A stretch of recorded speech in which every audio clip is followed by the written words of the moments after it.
Les opérations de secours se sont poursuivies après le crash d'un Boeing en Chine. Les sauveteurs n'ont trouvé aucun signe de vie malgré les 132 passagers et membres d'équipage de l'avion. L'invasion de l'Ukraine par la Russie met l'OTAN en état d'alerte. Mais la Russie s'arrêtera-t-elle à l'Ukraine? Les enjeux se dessinent petit à petit sous nos yeux. Bonsoir et bienvenue dans Regard sur la Chine. La Chine déclare n'avoir trouvé aucun survivant à l'accident d'avion d'avant-hier. 132 personnes étaient à bord. Les autorités déclarent que l'enquête est très difficile car l'avion a été gravement endommagé. Les autorités chinoises ont confirmé mardi que les équipes de secours n'ont pu trouver aucun signe de vie sur le site de l'accident d'avion. Ils n'ont trouvé que des effets personnels tels que des portefeuilles et des cartes d'identité maculées de boue. Pour l'instant, les secours n'ont pas encore trouvé de survivants. Le département de la sécurité publique a pris le contrôle du site.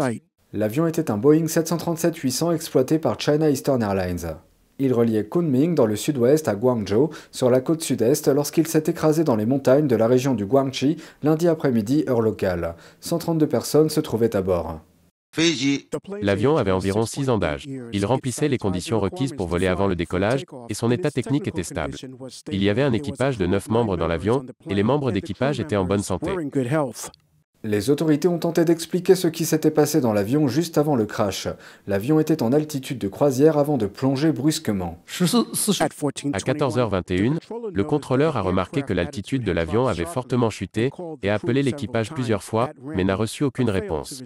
À 14h23, le signal radar de l'avion avait disparu.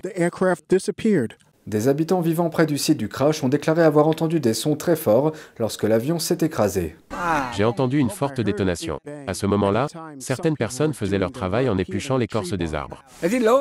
C'était aussi fort que le bruit d'un coup de tonnerre. C'étaient deux sons forts.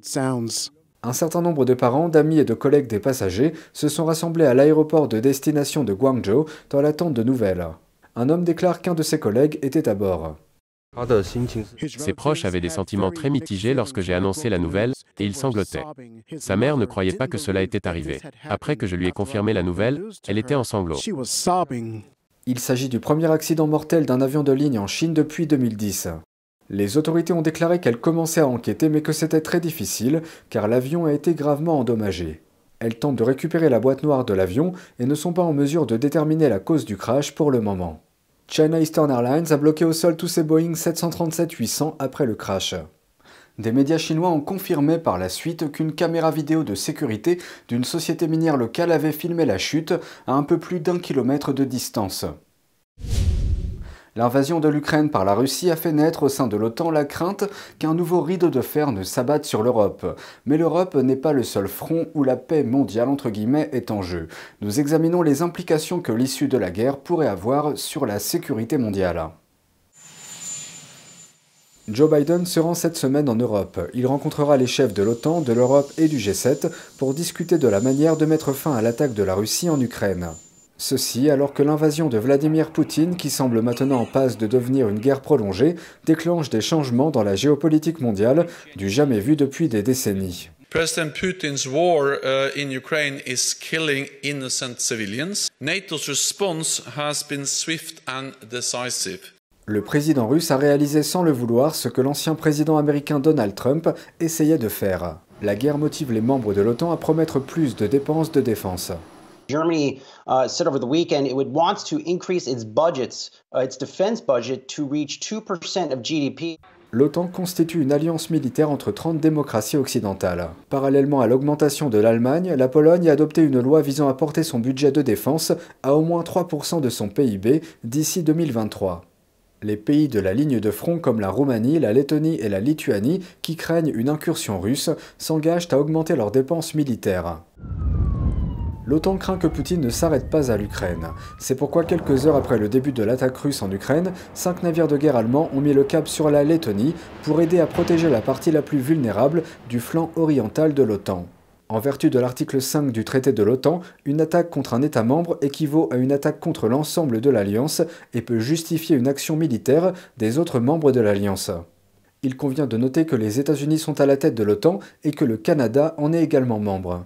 Mais Joe Biden a également lancé un appel à la prudence, affirmant qu'une confrontation directe avec la Russie pourrait déclencher un conflit mondial. We will not fight a war against Russia in Ukraine. Direct confrontation between NATO and Russia is World War III.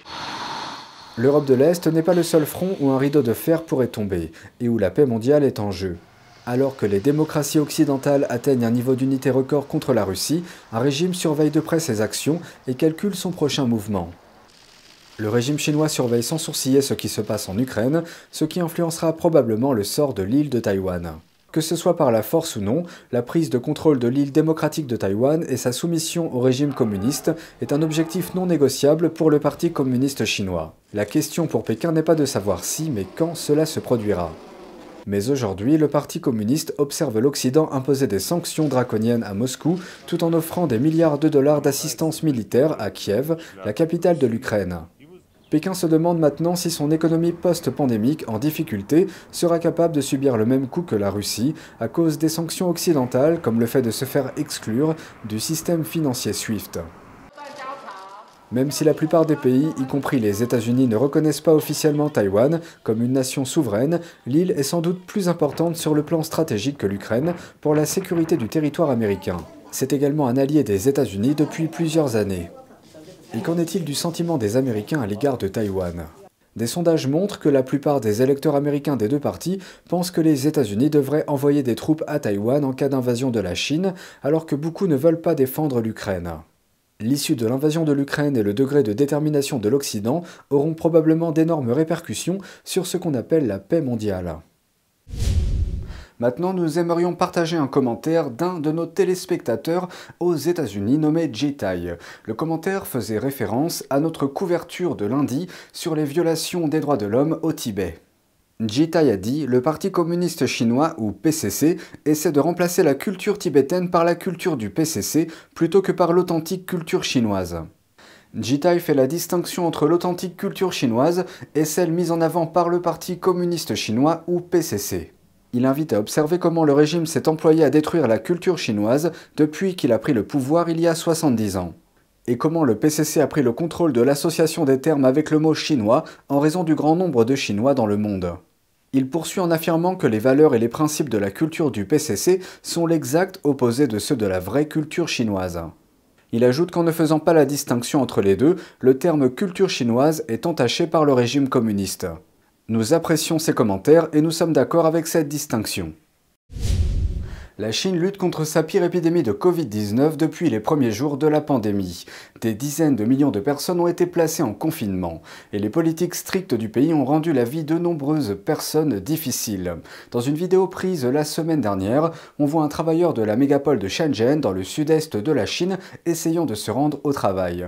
Mais il a été arrêté par des fonctionnaires.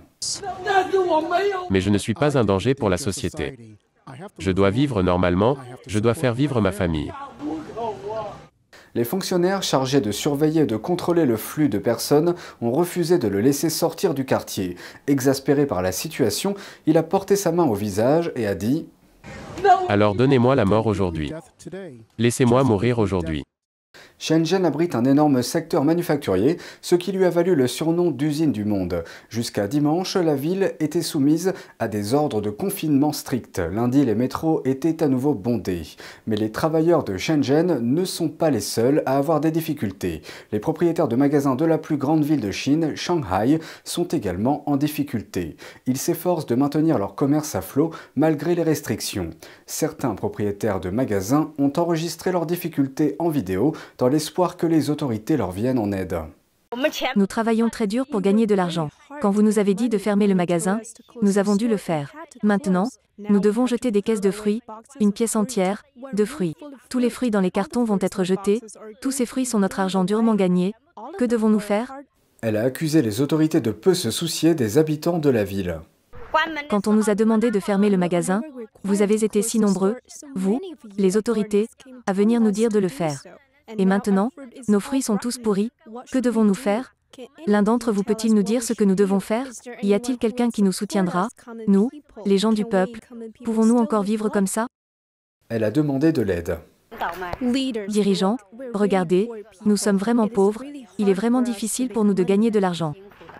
La Chine continue de promouvoir sa politique dite du zéro cas ou zéro Covid-19. Cette politique vise à éliminer complètement le virus dans le pays en recourant à des tactiques telles que le dépistage de masse du virus, des mesures de confinement strictes et l'isolement immédiat de toute personne infectée ou de toute personne susceptible d'avoir été en contact avec le virus. C'est tout pour aujourd'hui, merci d'avoir suivi Regard sur la Chine. On se retrouve demain pour une nouvelle émission, prenez soin de vous et à bientôt.